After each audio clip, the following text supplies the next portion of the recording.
So I have my dough all scaled out. I have already smoothed out and rolled out a few of these rolls. These are gonna be placed into my pan later to rise and to bake. But look at how smooth and round those are. There's no creases, there's no folds, there's no seams. So I'm gonna show you how to get a dough ball like this, nice and smoothed out. We're gonna go from this, which I just scaled, to this. So what you're gonna do is you're gonna make sure that your countertop is nice and clean.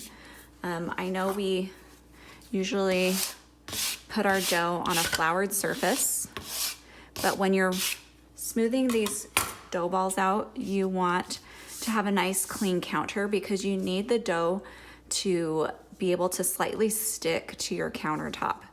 We're going to be moving it in a round motion, and the dough needs to kind of pick up and tighten around the outer edge to create some surface tension. So we need it to be able to slightly stick to the countertop. Go ahead and pre-shape your dough balls. I'm just pinching the dough, smoothing it out around the top, and I'm just pinching it underneath.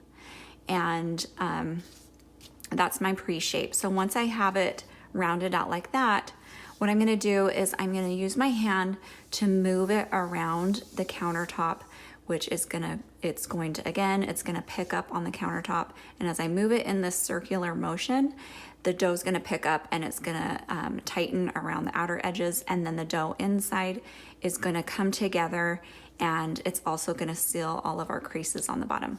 So get your hand in like a horseshoe position, a horseshoe shape like that.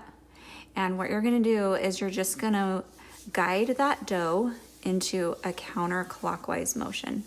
And I'm not really pushing down on the dough, I'm just guiding it as I move my hand. I keep my hand in this motion, and I'm gonna let the dough just be guided by that motion. And it's going to pick up. It's already starting to come together.